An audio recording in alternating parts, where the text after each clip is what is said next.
Hi, എവർക്കും നമസ്കാരം. ഒരിക്കൽ കൂടി നാറ്റ പരീക്ഷ അറിയാവുന്നതായിരിക്കും അല്ലേ? National aptitude test in architecture. NATA പരീക്ഷയ്ക്കുള്ള ആപ്ലിക്കേഷൻ അയക്കാൻ സമയമായിരിക്കുകയാണ്. നാറ്റയുടെ ഒഫീഷ്യൽ വെബ്സൈറ്റിലൂടെ രജിസ്ട്രേഷൻ ആരംഭിക്കുന്നു. ഈ നാറ്റ പരീക്ഷ എന്നത് ഒരു ആപ്റ്റിറ്റ്യൂഡ് ടെസ്റ്റാണ്. ബി ആർക്ക് എല്ലാവർക്കും അറിയാവുന്നതാണ്. 5 വർഷത്തെ ഒരു ആർക്കിടെക്റ്റ് ആകാൻ ആഗ്രഹിക്കുന്നവർക്ക് എക്സാമിന് ആർക്കാണ് പഠിക്കേണ്ടത് അല്ലേ? ആർക്ക് എന്ന് പറയുന്ന ഡിഗ്രിയാണ് ഉണ്ടായിരിക്കേണ്ടത്. 5 വർഷം ഡ്യൂറേഷനുള്ള ആർക്ക് ഡിഗ്രിയാണ് പഠിക്കേണ്ടത്. ആർക്ക് എന്ന് പറയുന്ന കോഴ്സ് നടത്തുന്ന എല്ലാ എഞ്ചിനീയറിംഗ് കോളേജുകളിലും അഡ്മിഷൻ കിട്ടണമെങ്കിൽ നമുക്കതിനുള്ള ഒരേ മാർഗം എന്ന് പറയാൻ പറ്റില്ല, വേറെ 2 മാർഗങ്ങൾ കൂടിയുണ്ട്, അത് പറയാം. പക്ഷെ സാധാരണയുള്ള എഞ്ചിനീയറിംഗ് കോളേജുകൾ ഗവൺമെൻറ് ആകാം, അല്ലെങ്കിൽ എയ്ഡഡ് കോളേജ് ആകാം, അതല്ലെങ്കിൽ മറ്റു തരത്തിലുള്ള എഞ്ചിനീയറിംഗ് കോളേജുകളാകാം. അഫിലിയേറ്റഡ് ആയിട്ടുള്ള എഞ്ചിനീയറിംഗ് കോളേജുകൾ ആർക്ക് പഠിക്കണമെങ്കിൽ അതിന് നാറ്റ പരീക്ഷയാണ് എഴുതേണ്ടത്. കൗൺസിൽ ഓഫ് ആർക്കിടെക്ചർ ആണ് ഇതിൻ്റെ അതോറിറ്റി. നാറ്റ മാത്രമല്ല, ആർക്ക് പഠിക്കുന്നതിനുള്ള പരീക്ഷ മെയിൻ എഴുതിയിട്ട് NIT പോലെയുള്ള സ്ഥാപനങ്ങളിൽ ആർക്ക് പഠിക്കുന്നതിന് മെയിൻ പരീക്ഷയാണ് അടിസ്ഥാനം. അതുപോലെ തന്നെ അതിന് മുകളിലേക്ക് കയറിയിട്ട് IITകളിലാണ് പരീക്ഷ. അതായത് ആർക്ക് പഠിക്കാൻ ആഗ്രഹിക്കുന്നതെങ്കിൽ അവിടെ നാറ്റ പരീക്ഷയല്ല എഴുതേണ്ടത്. മെയിൻ എഴുതിയതിന് ശേഷം IITയിലുള്ള ആർക്കിടെക്ചർ ആപ്റ്റിറ്റ്യൂഡ് ടെസ്റ്റ് ഉണ്ട്, അതും കൂടി എഴുതിയാൽ മാത്രമാണ് ആർക്ക് IITകളിൽ പഠിക്കാൻ കഴിയുകയുള്ളൂ. ഇത് നടത്തുന്നത്, ഈ നാറ്റ എക്സാമിനേഷൻ നടത്തുന്നത് മാർച്ച് മുതലാണ്. മാർച്ച് മുതൽ ജൂൺ വരെയുള്ള വിവിധ ദിനങ്ങളിലാണ്. അതായത് തിരഞ്ഞെടുത്തിട്ടുള്ള വെള്ളിയാഴ്ചകളിൽ നടത്തുന്നുണ്ടാകും, അതുപോലെ തന്നെ ശനിയാഴ്ചകളിൽ നടത്തുന്നുണ്ടാകും. വെള്ളിയാഴ്ചകളിൽ നടത്തുന്നത് ഒരു സെഷൻ മാത്രമാണ്. സാധാരണ 2 സെഷൻസാണുള്ളത്. രാവിലത്തെ ഒരു സെഷനുണ്ട്, 10 മണിക്ക് തുടങ്ങി 1 മണിക്ക് തീരുന്നതും, അതുപോലെ ഉച്ച കഴിഞ്ഞ് 1:30 തുടങ്ങി 4:30 തീരുന്ന 3 മണിക്കൂർ ദൈർഘ്യമുള്ള സെഷൻസാണ് ഉണ്ടാകുന്നത്. അപ്പം വെള്ളിയാഴ്ചകളിലാണെങ്കിൽ ഒരേ ഒരു സെഷൻ മാത്രമേ ഉണ്ടാവുള്ളൂ, അത് ആഫ്റ്റർനൂണിലായിരിക്കും. അതേസമയം ശനിയാഴ്ചകളിലാണെങ്കിൽ 2 സെഷൻസ് ഉണ്ടാകും.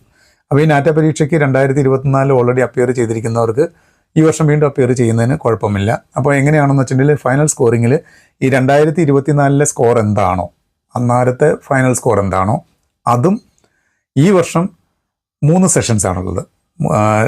ഈ ഒരു വർഷം 3 സെഷൻസ് ഉണ്ടാവും. ഈ 3 സെഷൻസിലും കൂടിയിട്ട് വരുന്ന സ്കോർ എത്രയാണോ, ഇത് എല്ലാത്തിനെയും കൂടി പരിഗണിച്ചിട്ടുള്ള ഒരു ഫൈനൽ സ്കോർ ആയിരിക്കും ഉണ്ടായിരിക്കുക. അപ്പം 2024 പരീക്ഷ എഴുതിയവർക്ക് വീണ്ടും പരീക്ഷ എഴുതുന്നതിന് തടസ്സം ഇല്ല.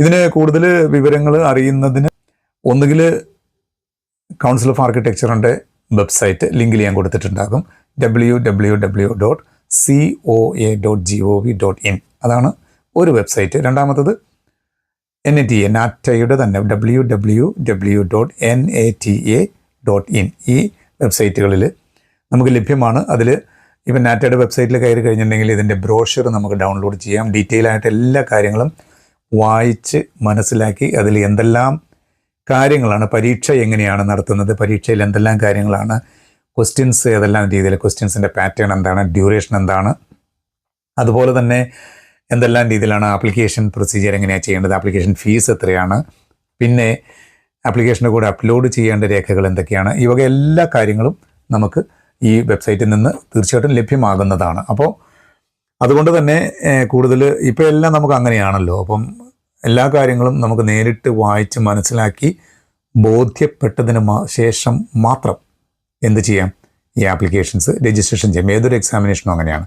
അപ്പോൾ അങ്ങനെയൊക്കെ ആണെങ്കിൽ തന്നെയും ഞാൻ ചെറിയൊരു അത്യാവശ്യം വേണ്ട കാര്യങ്ങളൊന്ന് എല്ലാവരുമായിട്ട് പങ്കുവയ്ക്കാം. അതായത് പരീക്ഷ എന്ന് പറയുന്നത് പുതിയതായിട്ട് ആദ്യമായിട്ട് പരീക്ഷ എഴുതാൻ പോകുന്ന, ഇതുവരെ ഇതിനെക്കുറിച്ചൊന്നും ചിന്തിച്ചിട്ടില്ലാത്തവർക്കും വേണ്ടി മാത്രമാണ് ഈ വിവരങ്ങൾ പങ്കുവയ്ക്കുന്നത്. പരീക്ഷയ്ക്ക് പ്രധാനമായിട്ട് വേണ്ടത് 2 സബ്ജക്ട്സിനെ അടിസ്ഥാനമാക്കിയിട്ടുള്ളതാണ് ഈ നാറ്റ എക്സാമിനേഷൻ എന്ന് പറയുന്നത്. അതിലൊന്ന് ഫിസിക്സും മറ്റത് മാത്തമാറ്റിക്സുമാണ്. അപ്പോൾ ഫിസിക്സും മാത്തമാറ്റിക്സും കമ്പൽസറിയാണ്, അതായത് പഠിച്ചിരിക്കണം. +2 തലത്തിൽ ഫിസിക്സും മാത്തമാറ്റിക്സും പഠിച്ചിരിക്കണം. ഇപ്പോൾ ഡിപ്ലോമ കഴിഞ്ഞവർക്കും നാറ്റ പരീക്ഷയ്ക്ക് ആപ്ലിക്കേഷൻ അയക്കാവുന്നതാണ്. പക്ഷേ ഡിപ്ലോമക്കാർക്കാണെങ്കിലും 10+3 എന്ന പാറ്റേണിൽ ഡിപ്ലോമ കഴിഞ്ഞിട്ട് ആ ഡിപ്ലോമയിലും മാത്തമാറ്റിക്സ് ഒരു കമ്പൽസറി സബ്ജക്റ്റ് ആയിരിക്കണം എന്ന് മാത്രം. അപ്പോൾ ഫിസിക്സും മാത്തമാറ്റിക്സും വളരെ ഇമ്പോർട്ടൻ്റ് ആണ്. ബാക്കി സബ്ജക്ട്സ് ഏതുമാകാം, അതായത് ബയോളജി ആകാം, ഓൾട്ടർനേറ്റീവായിട്ടുള്ള ബയോളജി ആകാം, അല്ലെങ്കിൽ കമ്പ്യൂട്ടർ സയൻസ് ആകാം, അല്ലെങ്കിൽ ഇൻഫർമേഷൻ ടെക്നോളജി ആകാം, ഇത് ഏതുമാകാം. 3 മണിക്കൂറാണ് പരീക്ഷ ഉണ്ടായിരിക്കുക. പരീക്ഷയ്ക്ക് 2 ഭാഗങ്ങളുണ്ട്. ഒന്ന് part A, 2 part B. Part A എന്ന് പറയുന്നത് ഡെഫിനറ്റായിട്ടും ഓഫ്ലൈൻ മോഡിലുള്ള എക്സാമിനേഷൻ. അവിടെ 3 ക്വസ്റ്റ്യൻസ് ആണ് ഉണ്ടായിരിക്കുന്നത്. പാർട്ട് എ എന്ന് പറയുന്ന ഡ്രോയിങ് ആൻഡ് കോമ്പോസിഷൻ ടെസ്റ്റ് ആണ്. 90 മിനിറ്റ് ഡ്യൂറേഷനുള്ള 3 ക്വസ്റ്റ്യൻസ് മാത്രമായിരിക്കും ഉണ്ടാകുക. ടോട്ടൽ 80 മാർക്കായിരിക്കും ഉണ്ടാകുക. അത് 3 ക്വസ്റ്റ്യൻസ് എന്ന് പറയുന്നത് A1, A2 and A3. A1 composition and colouring ആണ് 25 മാർക്ക്. A2 സ്കെച്ചിങ്, രണ്ടാമത്തെ ക്വസ്റ്റ്യൻ സ്കെച്ചിങ് ആൻഡ് കോമ്പോസിഷൻ ആണ്, ബ്ലാക്ക് ആൻഡ് വൈറ്റ് ആണ്, അതിനും 25 മാർക്കാണ്. മൂന്നാമത്തത് A3 3D കോമ്പോസിഷൻ ആണ്, അതിന് 30 മാർക്ക്.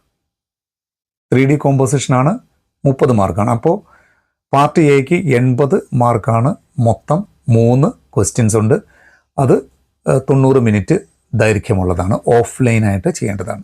ഇനി പാർട്ട് ബി ആണ്. പാർട്ട് ബിയിൽ 90 മിനിറ്റ് ആണ്.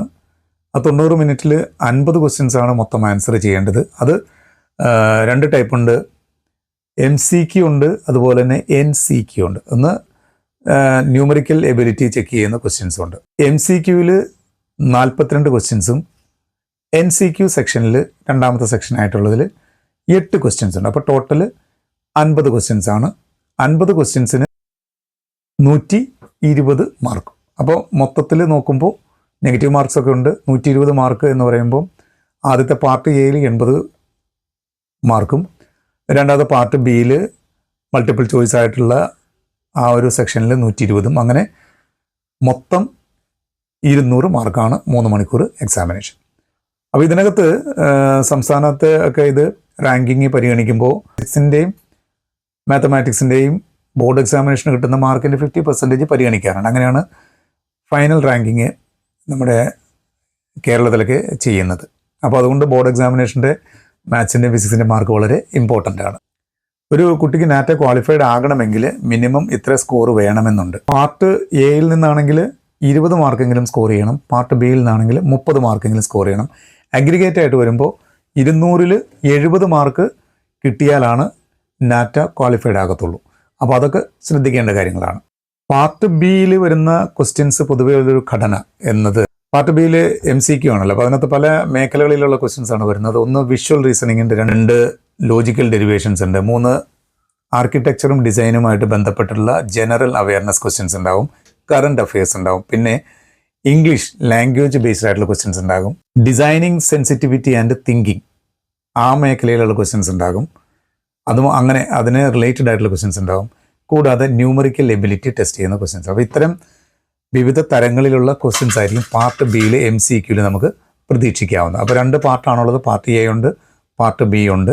പാർട്ട് എ എന്ന് പറയുന്നത് ഓഫ്ലൈൻ മോഡാണ്. പാർട്ട് ബി കാരണം അതിനകത്ത് സ്കെച്ചിങ് ഒക്കെയാണുള്ളത്. അതായത് നമുക്ക് ഒരു സിറ്റുവേഷൻസ് തന്നിരിക്കുന്ന സിറ്റുവേഷൻസ് അനുസരിച്ച് എങ്ങനെയാണ് അത്തരം കാര്യങ്ങൾ ചെയ്യാനുള്ള നമ്മുടെ ഇപ്പോൾ ഒരു ആർക്കിടെക്റ്റ് ആകുക, അല്ലെങ്കിൽ ആർക്കിടെക്ചർ എന്ന് പറയുന്നത് ഒരു ഡിസൈനിങ് ആണല്ലോ.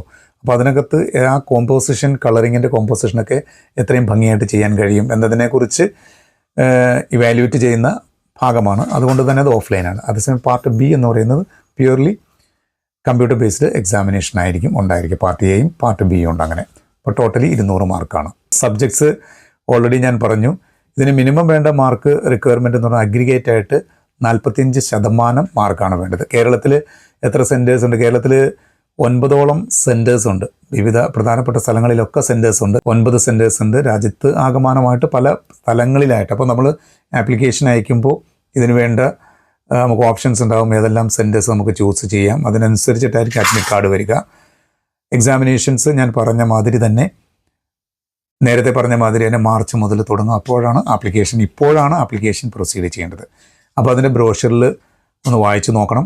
വായിച്ച് നോക്കിയിട്ട് നമ്മുടെ പ്രധാനപ്പെട്ട എല്ലാ ഡോക്യുമെൻസും, നേറ്റിവിറ്റി സർട്ടിഫിക്കറ്റ് തൊട്ട് അതുപോലെ തന്നെ ഇൻകം സർട്ടിഫിക്കറ്റ് തൊട്ട് അതുപോലെ കമ്മ്യൂണിറ്റി സർട്ടിഫിക്കറ്റ്, അതുപോലെ recent photograph, email ID, mobile number, signature, ഇങ്ങനെയുള്ള എല്ലാ കാര്യങ്ങളും എല്ലാ ഡോക്യുമെൻസും നമ്മളുടെ കൈവശത്തിൽ ആക്കി വച്ചതിന് ശേഷം വേണം രജിസ്ട്രേഷൻ പ്രൊസീജിയർ സ്റ്റാർട്ട് ചെയ്യുന്നതിന് വേണ്ടി. അപ്പോൾ വളരെ ക്രിയേറ്റീവായിട്ട് ചിന്തിക്കുന്ന, വളരെ നല്ല രീതിയിൽ ക്രിയേറ്റീവ് മൈൻഡുള്ള, ഡ്രോയിങ് സ്കിൽസൊക്കെ ഉള്ള, മാത്തമാറ്റിക്സിനോടും നമ്പേഴ്സിനോടും ഒക്കെ വളരെ ആപ്റ്റിറ്റ്യൂഡും വളരെ ഒരു ഇഷ്ടമുള്ള എല്ലാവർക്കും പോകാവുന്ന ഒരു സ്വന്തമായിട്ടുള്ള ഒരു മേഖല വളർത്തിയെടുക്കാൻ ക്രിയേറ്റീവായിട്ട് സ്വന്തമായിട്ടുള്ള രൂപങ്ങളും സ്വന്തമായിട്ടുള്ള സ്ട്രക്ചേഴ്സും എല്ലാം ചെയ്യുവാൻ ആഗ്രഹിക്കുന്നവർക്ക്